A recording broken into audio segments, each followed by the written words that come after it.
గ్యారంటీగా సక్సెస్ అవుతారు. Time waste చేయొద్దు, డబ్బులు వేస్ట్ చేయొద్దు. డబ్బులు ఉన్నాయి అనుకోండి, ఫర్ ఎగ్జాంపుల్ దేని మీద ఇన్వెస్ట్ చేయాలి? నువ్వు కష్టపడు, నీకు దారి దొరుకుతుంది.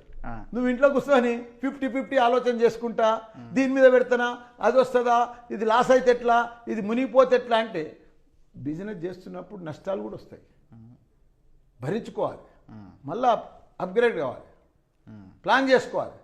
ఆడ నష్టమైందో ఆడ. ఇప్పుడు మొన్న ఎలక్షన్లో నిలబడ్డాము, మా అల్లుడు ఓడిపోయాడు. ఇప్పుడు ప్లాన్ చేసుకున్నాం ఎట్లా ఓడిపోయినామని. ఇప్పుడు ఈ మున్సిపల్ ఎలక్షన్లలో ప్లాన్ చేసుకున్నాం, ఒక్క సీటు కూడా పోవద్దని.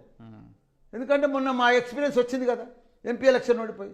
అట్లా నష్టం జరిగితే కూడా బిజినెస్లో మళ్ళీ ఎట్లా ఏడ నష్టం వచ్చింది, దేంతో నష్టం వచ్చింది, ఎందుకు నష్టం వచ్చిందని మనం బేరు చేసుకుంటే గ్యారంటీగా సక్సెస్ అవుతాం.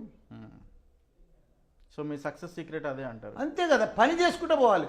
నువ్వు పని చేయకుండా ప్లానింగ్తో ఉండాలి. పని కూడా ప్రపంచంలో ఉన్న డెవలప్ అయిన కంట్రీస్ అన్నీ నువ్వు చూడు, అబ్జర్వ్ చేయి. అందరు కష్టపడితేనే, హార్డ్ వర్క్ చేస్తేనే డెవలప్ అయినాయి ఆ కంట్రీస్ అన్నీ. నువ్వు ఆషామాషి 50-50లో ఏదో పని చేయకుండా డెవలప్ అయ్యి. చైనా చూడు, ఇప్పుడు 30 సంవత్సరాల కింద మనది నంబర్ 1, మన ముంగట వాళ్ళు గరీబోళ్ళు ఉంటారు. కానీ ఇప్పుడు ప్రపంచంలోనే వాళ్ళు నంబర్ 1 దూసుకుపోయారు. ఎందుకు దూసుకుపోయారు? ప్రతి ఒక్కరు లేడీస్ పని చేస్తారు. ప్రతి ఒక్కరు టైం 8 అంటే 8, 6 అంటే 6 క్లోజ్. పని అంటే పని. మన దగ్గర అంతా లేడీస్లో కానీ జెంట్స్లో కానీ అంత పార్టీలు, ఫంక్షన్లు, పిక్నిక్లు, దావతులు, ఇవే బర్త్డేలు. మన తెలంగాణలో పండుగలు ఎక్కువ.